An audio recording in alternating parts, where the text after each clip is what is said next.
Hello, I'm Phil Jorn. I'm the Career Counselor at Truman State University's Career Center. Today I'm going to be talking to you about resumes and cover letters. The health and safety of the Truman community is our top priority during the COVID-19 pandemic. Therefore, this presentation is being conducted virtually. During this time of uncertainty, the Career Center is committed to continue providing quality services to our students and alumni. Please visit the Career Center website to learn more about the remote services we are providing the Truman community.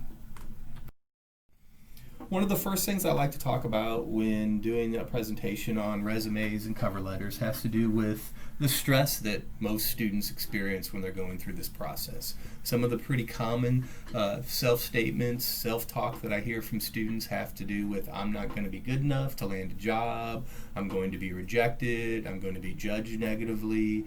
A lot of times people will hold on to some pretty rigid thought patterns. This is what I like to call the tyranny of the shoulds. Being very rigid and demanding of yourself or other people or the situation in general. Another pretty common irrational belief is the tendency to awfulize or exaggerate how bad something's going to be. These types of thought patterns are going to get you into trouble. They're going to create anxiety, a lot of stress. They can also create behavior problems such as procrastination and avoidance. So I want you to be aware of some of these issues. Spend some time reflecting on what kind of themes or patterns of thought am I holding on to when I'm going through this process of developing my resume or working on my cover letter. Another thing that's important for me to point out is this can be pretty difficult for students who have been in school since you were 5 or 6 years old. Most of your life has involved being a student in one way or another. So there can be a lot of identity issues that students struggle with. You know, that thought of, I've been a student most of my life, now who will I be? I think it's really good to examine that question, to spend some time reflecting on it as you're going through this transition from being a student to either going out and working in a career or going off to graduate school. So, what I've got here are some basic ways to help you with those fears. It's really important to develop a habitual pattern of relaxation, something that you engage in on a regular basis. When I talk about relaxation, it doesn't have to be anything too complex. Typically, the most basic habitual patterns, most basic habits that I recommend would be making sure you're getting a good night's sleep, you're eating healthy, you're exercising, making sure that you're engaging with relationships, you're reaching out to people that are supportive of you, that could help you either with your stress about going through this transition or just help you in general as far as dealing with everyday stress that you might be going through. Another really important thing to reflect on are your values. What's important to me? What are the things that will be constant as I go through these changes in my life? Having those values clearly spelled out, spending some time where you're reflecting on them, you know what's really important to you, that's going to help relieve some of those fears that you might have as you're getting ready to go on to a career or graduate school. Like I mentioned, work on becoming more aware of your self-talk, developing some healthy thought patterns. It's really important to practice reflecting on your strengths. What is it that got me through college? What are the strengths that I bring to the table that I can utilize as I'm going through this transition? I talked a little bit about reaching out for support. Hopefully you've got some people in your life that are going to be supportive of you, that can help you as you work on developing your resume and in turn go for job interviews. Remember the skills that got you through college? These are the same skills that are going to get you a job. And another big thing to remember is it's like anything else in life. The more you practice, the more you work at developing those skills, the more effective you're going to be at applying them when it really matters, when you're actually going for an interview or when you're starting this process of writing your resume. All right, so when we talk about a resume, basically what we're talking about is a formatted tool, a marketing tool that showcases what your experiences are and what your accomplishments are. What have you accomplished up to this point in your life? It can involve your education, a position positions that you've had, different experiences you've had in your life that are relevant to the position that you're applying for. Who's going to look at your resume? Typically it's going to be somebody from human resources, the human resources department, or it could be somebody in a specific area of a company or a business that you're applying to. It can vary. It could be one person or it could be a whole committee that's going to review your resume. So there's a lot of people that are probably going to have your hands on your resume as you go through the hiring process. Typically what's going to happen is when you submit your resume, it's going to be scanned by a computer. A lot of companies are using computer programs to see if you're a good fit for their company, to see if what you're presenting in your resume is consistent with what they're looking for to hire somebody in that position. Most resumes are only going to be viewed from 6 to 10 seconds at a time. So it's really important to make sure your resume is easy to read, it's clean, it's concise, it's going to show the individual that's reviewing it that you are a good candidate for that position. And then obviously, what's the main goal of the resume? To get you your foot in the door, to get you that interview. So we're going to talk a little bit about what you might want to include in your resume. Obviously, you want your contact information. You want them to know who you are and how they can get a hold of you, including your degree. Your educational background is going to be valuable. They want to be able to know, do you have the type of educational background that's going to be a good fit for their company? And then obviously, relevant experience that you've had. Do you have those transferable skills that companies are looking for that will make you a good fit for them? Some things that possibly can be included, but not always. First of all, branding statements or objective statements. This is something that I tend to frown upon. Branding statements are really hard to write, and it's really easy to mess them up to where they're going to get in the way or they could harm you as you go through the process of trying to find a job. I tend to recommend not putting a branding statement on your resume. Save that information more for your cover letter, which we'll talk about later on. They want to know what your core competencies are, your skills, your strengths. Again, what do you have to offer to the company that you're applying to? You might want to include volunteer work, community service, any extracurricular activities you've been involved in that you think are relevant to what the position is that you're applying to. Additional experiences, some activities, maybe if you've received honors that you think are relevant to the position that you're applying for, that could go on your resume. Certifications, credentials, let's say if you're CPR qualified, that might be something that would be beneficial, especially if you're working with a group of people. If you're going to be in charge of a group of people, having those types of credentials will be positive. And sometimes people will put down study abroad. That's another area that I think can present a lot of valuable information about who you are and what your experiences are. So when we talk about what you're going to put on your resume, transferable skills are what employers want to know. They want to know that you have the ability to be a team player. Have you demonstrated in your resume that you have experience that demonstrates that you can work as a team? Do you have problem-solving skills? I recommend putting on your resume some examples where you were faced with a problem. Maybe you were put into a leadership position and you were able to resolve that problem. Communication skills, written and oral. This is huge. This is a very important transferable skill that employers are going to want to look for. So making sure that your resume is polished, grammatically, it's clear, it's concise, making sure that your cover letter is polished up, where you have good, clear communication skills in your written documents that you're providing to the company that you're applying to.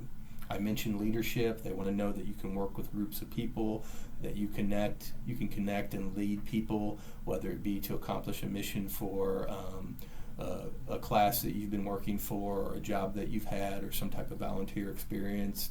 I mentioned studying abroad.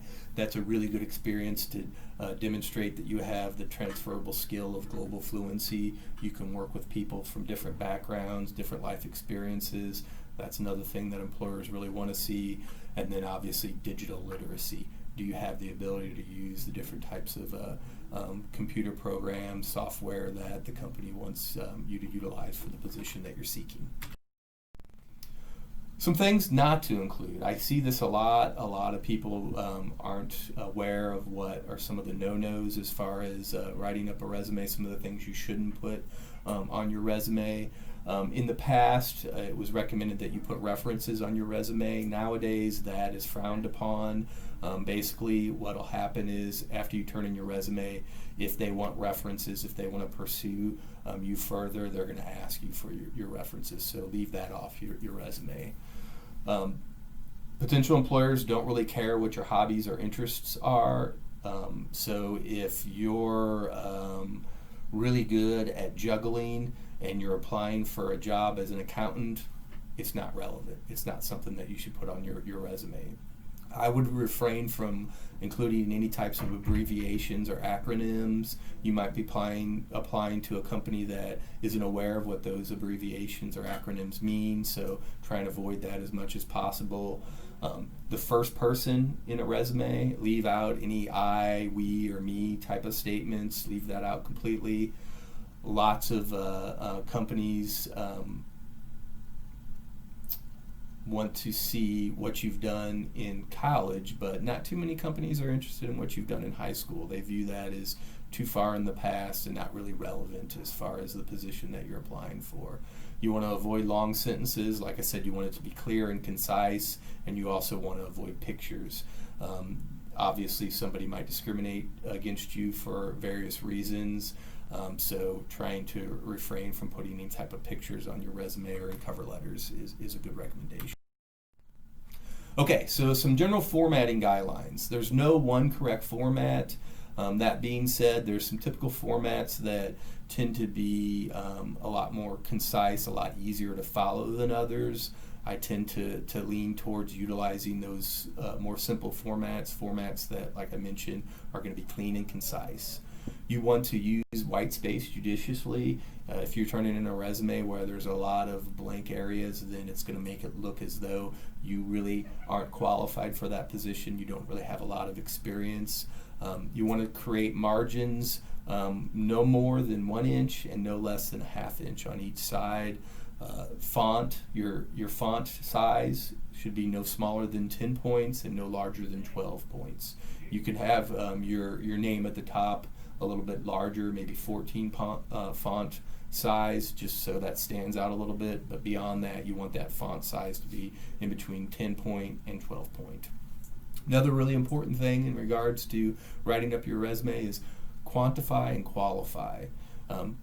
Putting some numbers down, talking about some of the specifics that you've done in regards to your job description, and not just talking about how you've helped people, but how many people have you helped, or if you worked for a volunteer organization, how did you help them raise money? How much money did you actually raise for that organization? Employers are going to want to know specifically what are those numbers, so include that in your resume.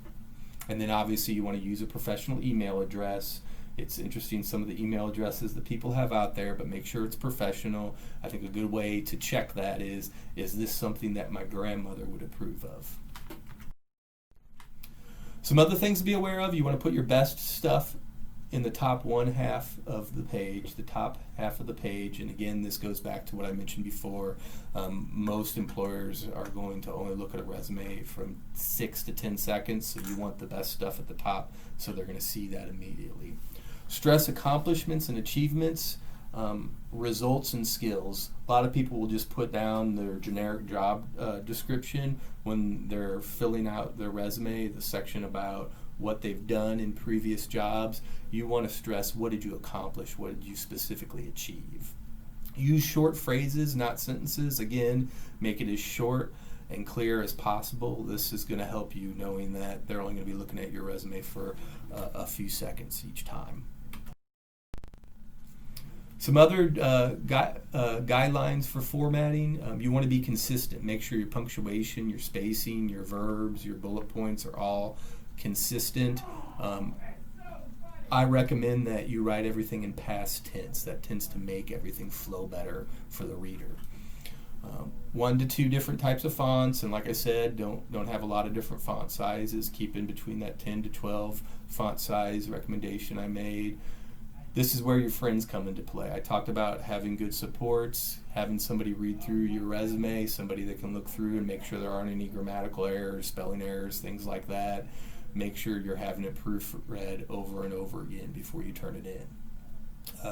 No funkiness. Some people like to use colored paper, or they like to have watermarks, things like that. They think it's going to make them stand out.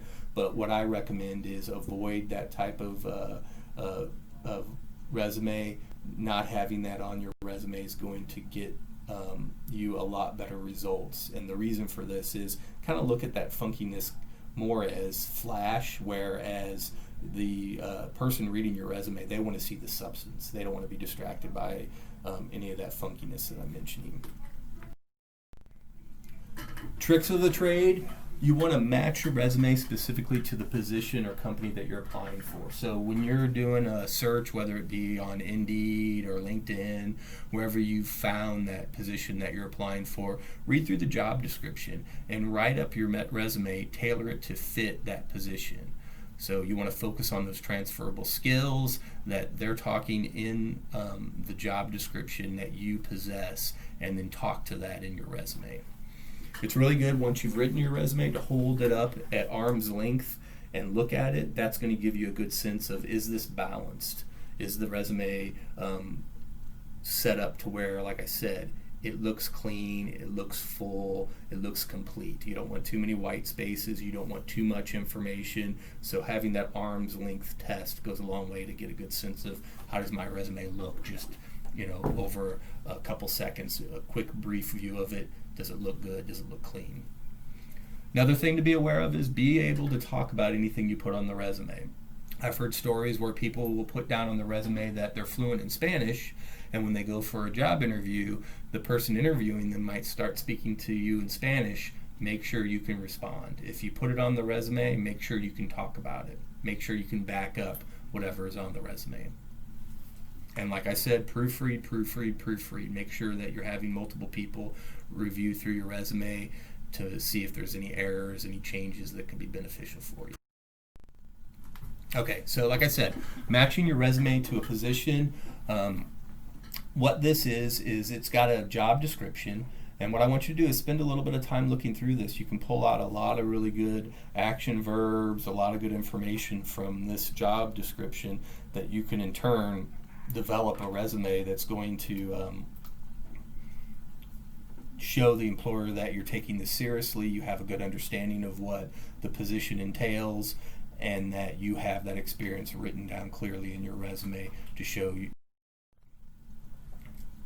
Here's a good example of a resume. I like this. It's very clean. If you notice, the categories, education, experience, and activities are broken down really well. There's a line between each one to show you how these parts of the resume are structured. The education section, you notice you've got Truman State University, Kirksville, Missouri on the left side, and then on the right side, the individual's graduation date and their GPA is aligned with the other dates on the right margin. Under experience, the bullet points, it's good to align them all on that left margin, making it look really clear, easy to read, and then all your dates when you were engaged in those experiences on the right side, aligned on the right margin. Same thing with activities. Like I said, this is a really good example of a clear, concise resume. Some contact information that I want you to be aware of. This person, Kimberly Crowder, she did a good job of writing her contact information. I prefer the top example because I like to have the name centered. The individual's name is centered, so it kind of jumps out at you, but either one of these options are good. You also notice Kimberly's got a good professional email. She's got her contact information on here. That's what you want to see on that section of your resume, to where it's easy for the potential employer to be able to get a hold of you. Education and training, like I said, you want to put Truman State University, Bachelor's of Science, the specific degree that you got on the left side. You want to have the date that you're going to graduate on the right side, and also you want to have your GPA on the right side. If you notice the top example, it's got your GPA on the left side. Like I said, there's no one right or wrong format, but I think it looks good when you're putting in the numbers when you graduated or you're going to graduate, and the dates of your experiences, that they're all aligned on the right mark. All right, some experience issues that I want you to be aware of. Like I mentioned, you want to be consistent with your dates throughout. So if you put a month, like if you put May 2014 on this resume, you want to make sure you're putting the month and the year throughout on that right column that I talked about, the months and the years that you actually engaged in those experiences. I really like how this resume has Truman State University Career Center in bold. That's a good example of showing clearly who you worked for, who was the institution or company that employed you when you had this experience. You also notice that this section of the resume has really good action verbs: communicated, counseled, critiqued, fielded, participated. Those action verbs, like I said, are a really good, clear, concise way to send that message to potential employers. Also, there are no periods. You want to make these statements clear in short phrases. All right. Professional experience, like I said, communicated, counseled, critiqued. Another thing I want you to be aware of under the experience section is you want to quantify and qualify. I like how they put that they communicated with over 100 students. They counseled students on job search and interview process. They've critiqued 50 resumes and 20 cover letters. Again, putting those specific numbers with those good, strong action verbs, that's going to jump out at the potential employer or graduate committee to show them what experiences you're bringing. All right. Community, volunteer, and extracurricular activities. The formatting's a lot like what I talked about with job experience. Again, you want to quantify and qualify. On this one, you notice that the person put that they raised more than $4,000 for Kirksville area charities. That looks really good. Those numbers, like I mentioned, will jump out at the potential employer. And then the same thing with honors and awards. One thing that I didn't mention is on each one of these sections, you want to put everything in reverse chronological order. So the most recent experiences you've had, followed by other experiences. Okay, so what I'd like you to do now is spend some time writing out your strengths. Typically what we do for this presentation is we pass out the resume and cover letters booklet. What I'm going to do is I'm going to send this out to your professor, so you'll have access to this online. When you turn to page 26 and 27, there's a list of action verbs that you can utilize. So I think it's good to take a little bit of time, reflect on what your strengths are, and maybe write out some statements that will help you get started in this process of developing your resume. Okay, some tips when you think about building your resume: try and get it on one page if you can. If you can't, one and a little bit more, 1.5 pages max would be what I'd recommend. You want to be concise and consistent. You don't want to have any wasted space, no white space on your resume. Quantify and qualify. The bullets, those are the meat of your resume. You want to use past tense and action verbs. That's what you want to jump out to show those transferable skills. Make your resume relevant to the position. Like I mentioned, you want to read through the job description, get a good understanding of what the potential employer is after, and then write your resume to that position. Proofread. I can't say that enough. That's really important. Making sure that you've had somebody that you trust that's going to be supportive of you, that's going to help you go through this process. Have them go through and read it. Proofread, make sure there aren't any grammatical errors, spelling errors, things like that. All right, so now we're going to talk a little bit about the cover letter. What is a cover letter? A cover letter specifies what type of position you are seeking. It allows you to go a little bit more in depth beyond your resume to talk a little bit about how you found out about the position you're applying for, why you think you're a good fit for that position, and asks the individual for an interview. Cover letters should be short and sweet. You don't want to get too long with your cover letters, because just like what I mentioned with the resumes, potential employers are only going to read it for a few seconds, so you don't want it to be something that they're just going to skim through and toss aside. You want to make sure that it's short, clear, and concise. You want to put your address listed as standard, or use a heading from your resume. You want to include your date, the employer name, and the address. If you can, get the name of the person that's going to be reading your cover letter. find that out either by going to the company's website. You can call the company. A lot of times it'll be listed on the job description, but find out who's the person that's going to be reading your cover letter. If you can't, just skip the salutation altogether. You don't need to put that there if you don't know the person's name. The opening paragraph should state the position that you're seeking and how you found out about it, like I mentioned, what the company's name is, and then who. The second paragraph, this is, like I said, where you want to talk a little bit more in depth to where you're describing why you are qualified for that position. Maybe highlight some specific relevant skills and achievements that you think make you a good fit for the position that you're applying for. You could also mention some items that aren't on your resume. You could elaborate on some of the things that are on your resume. The third paragraph, you want to state why, again, you think you're a good fit for the job, how your style, your approach would be a good fit for the mission of the company, and how you can contribute to the employer. The closing paragraph is basically you asking for an interview. You want to ask for the interview, you want to thank the employer, and then have the standard closing sincerely with your name. You want to sign it electronically or actually sign it, and then any enclosures that might be necessary. So, tips on cover letters. You want to address it to someone specific, find out who's the person that's going to be reading your cover letter, highlight 3 to 4 specific examples of why you're a good fit, what you bring to the company. You want to expand on your resume. I think after somebody's read your cover letter, hopefully they're going to think, now I want to read this person's resume. I want to learn more about this individual.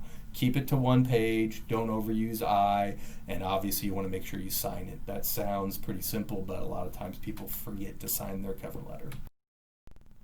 All right, so a couple things to be aware of about the University Career Center. What I have listed here are information about Career and Graduate Week from this semester. Obviously, we've passed those dates, but be aware that each semester we're going to have a Career and Graduate School Week where you'll have opportunities to engage with the professional staff at the Career Center and meet with recruiters, meet with possible graduate school programs. This is something, like I said, we do every semester, so that opportunity will be there for you.